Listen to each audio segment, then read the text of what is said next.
Sochaux et Montpellier Hérault après 12 minutes. Oui, très bien. On va retrouver Philippe Audouin en pleine conférence avec Pascal Duprat. Impact sur la performance des joueurs. Ce sont toujours eux qui jouent. Pascal Duprat. Vous êtes qualifié après la victoire à Valenciennes, vous continuez, vous sentez qu'en progrès après les petites difficultés que vous avez pu avoir les semaines précédentes? Conférence de presse de mieux Pascal gagner Duprat. que de perdre. Maintenant, je ne sais pas si vos propos vont être prémonitoires, mais bon, j'espère que vous pourrez me parler après Toulouse, si vous êtes là, de la même manière. Mais le match de samedi ne ressemblera à aucun autre. Pascal, on a été interrompu, nous sommes en direct. On peut parler de coaching gagnant quand même à la mi-temps. Non, on peut parler de joueurs qui se réveillent. Voilà. Davantage que de coach qui a tout d'un coup à la science infuse. Mais les joueurs se réveillent comment? Un coup de pied dans le cul. C'est-à-dire? Ça, c'est du Pascal Duprat. C'est suffisamment explicite. Bonne question, Philippe Audouin. Ça vous avait fortement déplu cette première mi-temps? Ouais, mais bon, moi je suis colérique, tout le monde le sait, donc fatalement, il me voit arriver. Donc quand il livre des mi-temps comme ça, la moindre des choses que je puisse faire, c'est au moins de montrer que je suis pas satisfait et que le football, ça ressemble pas à ça. L'entrée de Sougou était décisive quand même. Ouais, je suis content pour lui. Sougou, c'est bien. Il s'investit depuis quelques matchs, il est décisif, il marque des buts, il fait des courses, il obtient des coups francs. Ouais, je suis très content. C'est pas un hasard si le Évian de Pascal Duprat réussit en coupe. Il est peut-être un peu trop tôt pour le dire. C'est vrai que l'année dernière, on est allé en finale de Coupe de France, mais j'aimerais bien qu'on aille loin, mais eux aussi aimeraient bien aller loin en coupe, comme certainement tous les clubs. Et autant se donner à fond pour espérer passer les tours. C'est pas ce qu'on a fait en première mi-temps.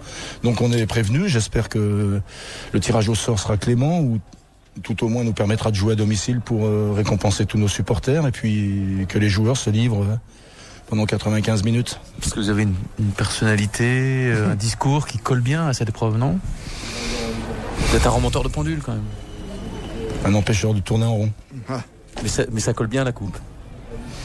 Si seulement, mais bon, l'entraîneur qui à tout coup va en finale de Coupe de France, il va gagner du pognon celui-là, donc si seulement ça pouvait m'arriver, moi je gagnerais un peu plus de ronds que j'en gagne, et puis quoi que c'est pas dit, hein. Ouais, c'est pas dit. C'est pas dit. Surtout au Croix de Savoie, donc non, mais bon, si on peut aller loin, moi ce que j'ai vécu au Stade de France, c'est ce que nous avons tous vécu, y compris tous les habitants et le peuple des Deux-Savoie, c'était magique, donc si on pouvait le renouveler, mais c'est tellement loin encore. Hein. Vous en êtes servi dans votre discours d'avant-match, justement, de ces souvenirs du Stade de France? Ah oui, ça, c'est certain, on s'en est servi parce qu'on a vécu une aventure humaine exceptionnelle et c'est ce que je recherche au travers du football professionnel, l'aventure humaine. Et ça peut vous aider dans votre quête de maintien également, cette coupe, comme l'an dernier? L'année dernière, ça nous a beaucoup aidé. Si cette année, ça pouvait également nous servir, j'en serais le premier avis. Vous parliez d'argent à l'instant. Il y a la fameuse réunion demain avec le président de la République, cette fameuse taxation à 75%. Vous en pensez quoi, vous?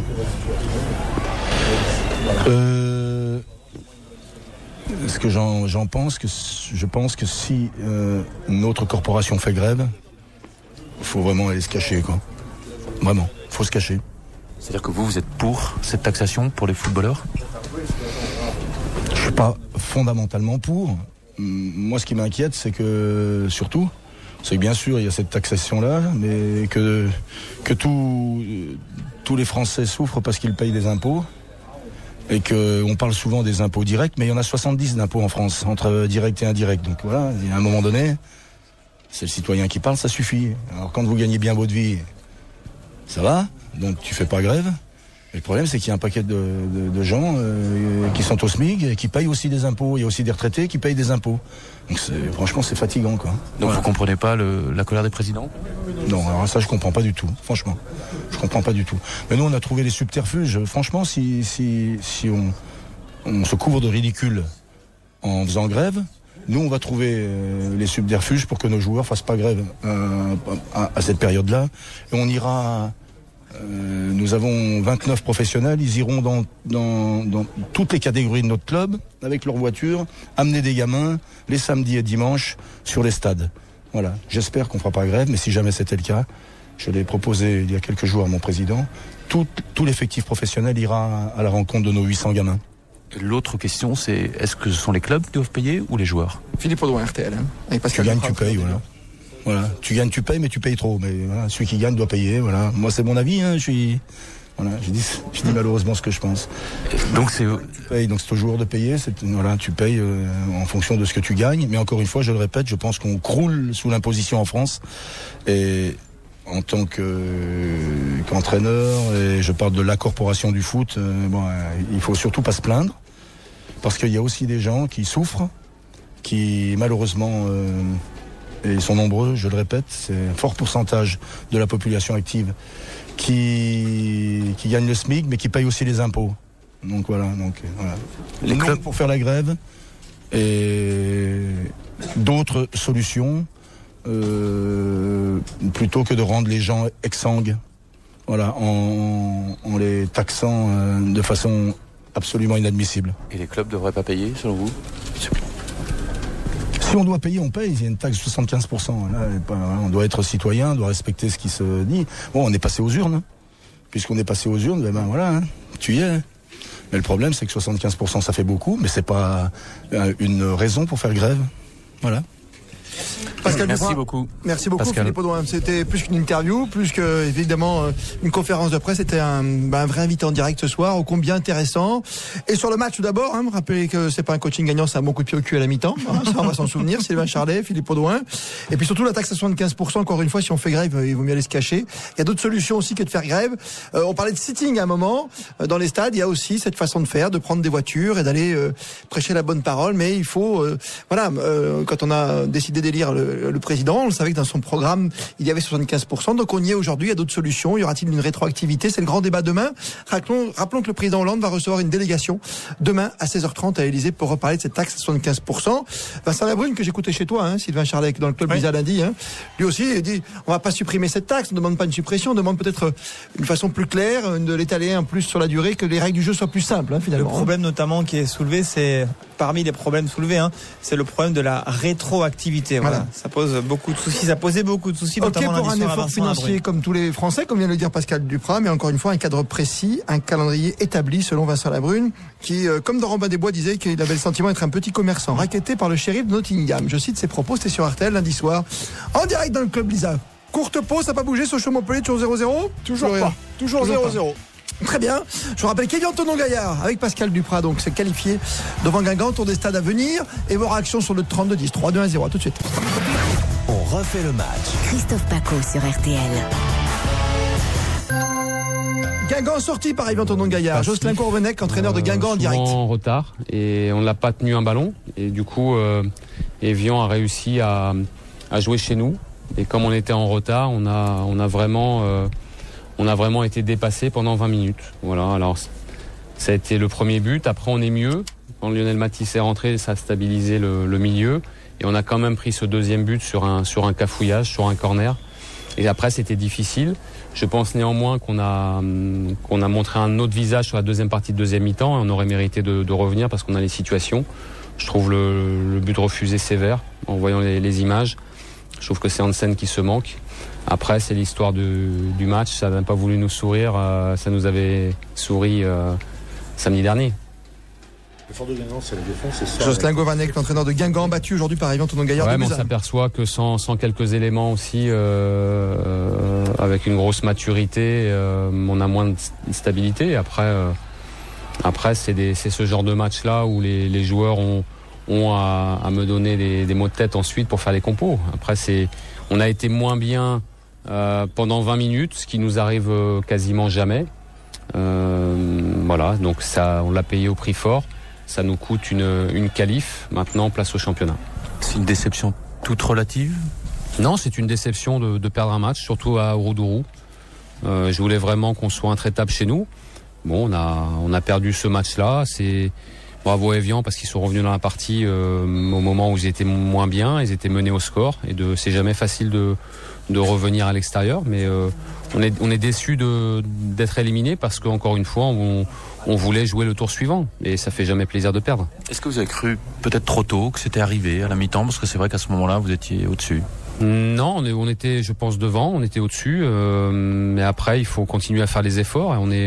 J'ai déjà dit qu'on n'avait pas de marge, et quand on est un petit peu plus en réaction, un peu moins actif, On est une équipe moyenne, mais ça n'a pas duré longtemps, mais ça nous a coûté cher.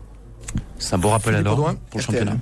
Oui, c'est la mise en évidence que voilà, on a besoin d'être fort, d'être dans l'impact, dans l'effort, parce que voilà, c'est notre marque de fabrique aussi. On a une équipe qui est normalement très dynamique, très active. Ça l'a été pendant 45 minutes et les 20 dernières, mais entre les deux, il y a eu des manques. Est-ce que vous avez l'effectif à Guingamp pour jouer sur plusieurs tableaux, surtout quand il s'agit quand même d'aller chercher un maintien en Ligue 1 qui n'était pas gagné sur la ligne de départ? Ça, je sais pas, je n'en sais rien. On avait fait tourner ce soir parce que c'était une nécessité dans la préparation des deux matchs qui arrivent, Lyon et Lille. Mais je me pose pas cette question-là. Quand il y a un match qui se présente, on le joue pour le gagner. Et on l'a joué pour le gagner, mais on a eu des manques pendant 20 minutes qui nous ont coûté trop cher. Dernière question peut-être à Guingamp, où tout va bien, Philippe Audouin? Merci Jocelyn. Merci Jocelyn. Je crois qu'on a fait le tour. Je crois aussi. J'attendais s'il y avait d'autres questions. Mais je crois que j'avais... Non, t'étais bien, t'as pris la parole. À présent. J'étais encore un peu sous le coup de Pascal Duprat. Pascal Duprat, tu sais que t'as eu Antonetti toi à Rennes, hein, tu peux comparer un peu les deux bonhommes. Exactement, c'est ce que je disais tout à l'heure. C'est fou, hein. C'est ce que je disais tout à l'heure à un confrère. J'étais nostalgique de Frédéric Antonetti depuis le début de saison. Ça y est, là j'ai retrouvé quelqu'un. On va te muter, il va être content Serge Peugeot là-bas. On va te muter au parc des sports d'Annecy. Pour l'hiver, tu vas être bien avec ton petit bonnet. Pascal Duprat, c'est quelque chose. C'est une belle région. C'est super intéressant. Sur le match, on le disait tout à l'heure, parce que évidemment on va dire coaching gagnant quand tu fais rentrer Sougou. Ouais. Et puis tu gagnes 2-1 alors que t'es mené 1-0. Et puis finalement, non, sa tactique c'est gros coup de pied au cul, quoi, comme il l'a dit lui-même. Mais il parle vrai. Il est intéressant.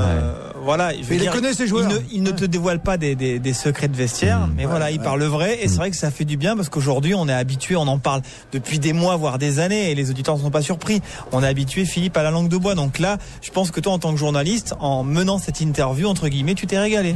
Exactement. C'était un vrai bonheur. Mais ça, c'est une petite cuisine. Mais après, sur le reste. Non, mais on explique aux gens. Ce qui m'intéresse avec les impôts, il a parlé vrai, il a parlé comme un citoyen il y a quelques instants. Oui. Voilà, c'est dans le programme de François Hollande de mettre cette taxe 75%. Mais il est très proche des gens. Les gens qui gagnent très proche des gens. Plus d'1 million par an. Aujourd'hui, ce ne sont plus les joueurs qui vont être taxés, ce sont les clubs qui vont être taxés. Et encore une fois, il faut rétablir peut-être d'autres règles du jeu, trouver une sorte de, même pas d'arrangement, d'un gentleman agreement entre la présidence aujourd'hui. Et c'est pourquoi François Hollande, le président lui-même en personne, recevra demain une grande délégation avec les plus grandes figures à notre foot français.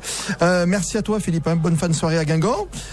Tu peux aller remercier encore une fois notre ami Pascal Duprat d'être venu jusqu'à nous ce soir en direct sur RTL expliquer. C'est un vrai sentiment, voilà, d'homme et d'entraîneur et de pas de la démagogie. Enfin, j'ai pas pris comme ça. Certains pourraient l'interpréter comme ça. Moi, je l'ai pas pris comme ça. Je crois que c'est vraiment le fond de sa pensée. Voilà, on ne dérange pas plus longtemps. Referme la porte, s'il te plaît. On a l'impression qu'il commente un match de tennis. Ouais. Ferme la porte, s'il te plaît. Voilà, c'est bien.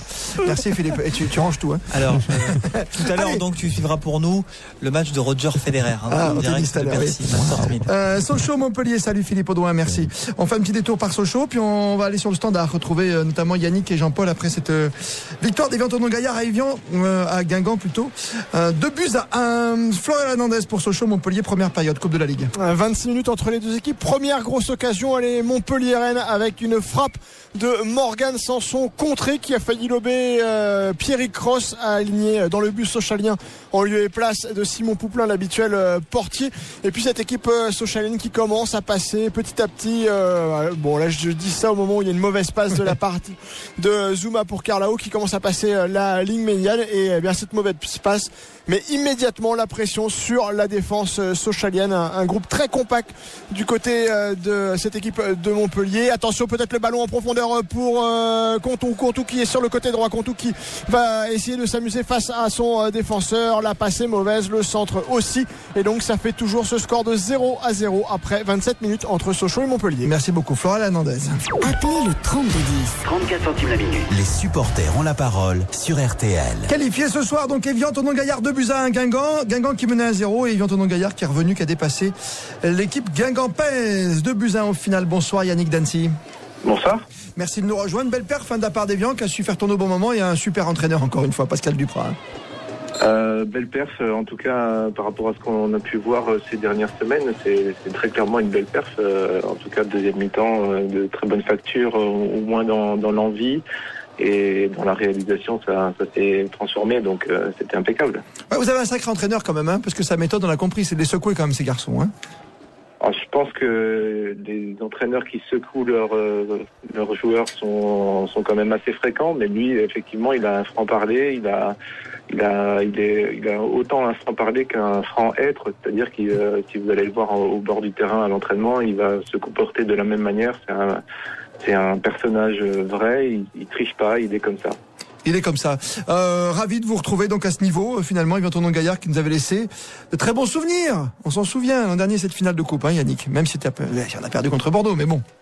Oui, très bon souvenir effectivement. C'est vrai que ça permet d'entrevoir des choses sympas. Et c'est vrai que quand on se qualifie comme ça et qu'on repense à cette finale de Coupe de France, on peut se dire tiens, finalement on n'était pas si mauvais. Donc il n'y a pas de raison qu'on redevienne pas bon comme l'année dernière en fin de saison. Oui, ce serait pas mal. Il faut assurer maintenant le championnat, effectivement, pour cette équipe d'Yvan Tournon-Gaillard qui devra se battre jusqu'au bout, on l'a bien compris, comme l'an dernier. Hein. Oui. De toute façon, c'est le lot de notre club, comme de beaucoup de clubs au budget relativement limité. On sait où on est, on sait où on va, et on va pas voir plus loin que ce qu'on peut faire. Très bien, on était ravis de vous avoir quelques instants avec nous après Pascal Duprat, votre entraîneur. Ravi de cette qualification d'Yvan Tournon-Gaillard pour les 8e de finale. Tirage au